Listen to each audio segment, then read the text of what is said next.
Welcome to another episode of In Depth with Academia. I'm Richard Price, CEO of academia.edu, and your very friendly host for today, as always. So, as usual, my job here is just to share one of the many fascinating papers making the rounds on academia.edu without trying to push you in any direction, just laying out what the paper says so you can think about it for yourself, right? Okay, today we'll be taking a look at a paper by Jalaluddin Ahmad Al-Rawi. The paper is titled KAIFIYAT, ZIKIR, ISMU, and NAFI ITSBAT. Now, the core question this paper addresses, in a nutshell, is what are the precise step-by-step practices of two particular Sufi remembrance, ZIKIR methods called ISMU and NAFI ITSBAT, and why do those practices matter, or what's the supposed benefit for practitioners? It may sound a little esoteric, but for a lot of listeners, spiritual practices, especially those with structured, centuries-old routines, are, a source of curiosity and sometimes even inspiration. If you're someone who's interested in Sufism or just mindfulness and meditative exercises in general, there's a lot packed in here. Let's get right into it. Again, just to be ultra clear, I'm presenting Jalaluddin Ahmad Al-Rawi's work neutrally, no endorsements, just sharing some academic insights here. So, first up, ISMU and NAFI ITSBAT are both, basically, forms of zikir, that is, remembrance of God, practiced in the Naqshbandi Mujaddidi Sufi tradition. The question that arises is, how exactly are these zikir meant to be performed? What's the step-by-step? According to the paper, a huge part of the effectiveness of these practices, according to proponents, lies in following very specific procedures. The author lays these out in very, very detailed steps, almost like a recipe or an instruction manual. Let's start with ISMU. The steps start with 25 repetitions of istighfar, the phrase asking forgiveness from God, followed by specific recitations from Surah Al-Fatiha and Surah Al-Ikhlas. Then comes an interesting part, dedicating the recitation's spiritual benefit to the souls of past Sufi masters. After that, you're supposed to vividly imagine your own death, including being washed, wrapped, and buried. That seems a little intense, right? But the idea here, I think, is to really cultivate humility and spiritual presence by confronting mortality. Anyway, then the practice goes inward. You're supposed to imagine your own heart remembering Allah silently, and to keep your attention focused on your heart. This is called wukuf qalbi. There's also this concept of muraqabah, imagining divine blessings descending into your heart. Finally, after some time, you recite a heartfelt prayer, expressing longing for God's love and knowledge.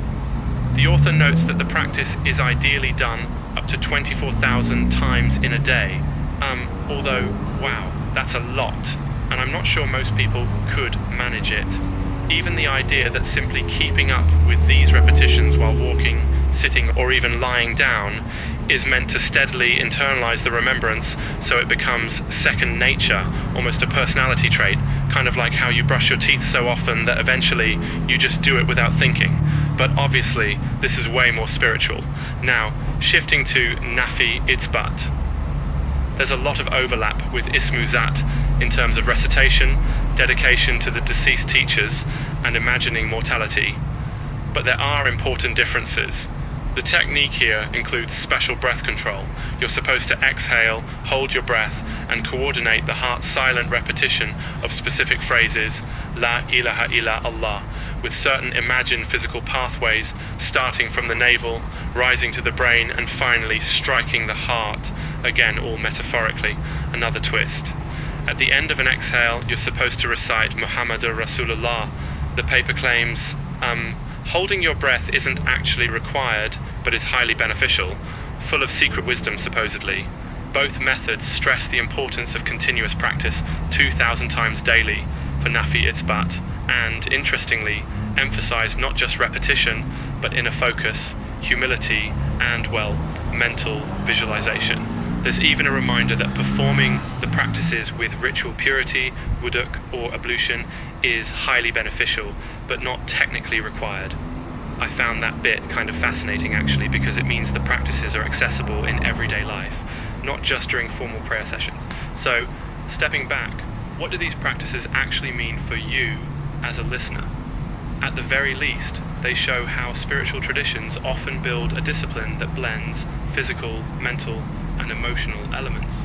Whether you find those methods meaningful or just curious ritual, there's something to think about regarding the power of repetition and mindfulness, right? I mean, even if you never try these forms of zikir, you might reflect a bit on your own routines or the ways you cultivate focus or reflection in your day-to-day. Maybe you have your own rituals, coffee in the morning, a moment of quiet, reading something uplifting, whatever. Actually, that reminds me of a book I read ages ago about habit formation, but now I can't remember the title. Oh well, just to emphasize one more time, I'm not endorsing or critiquing these methods, just neutral academic sharing. Papers like this one by Jalaluddin Ahmad Arawi are at their heart about inviting us to learn, to wonder, and maybe to question what practices might enrich our own lives, or at least help us empathize with others' paths. That's all for today on In Depth with Academia. Thanks so much for listening. Keep reflecting, keep exploring, and remember, academic research is all about the journey of discovery, not absolute truth. Until next time, take care.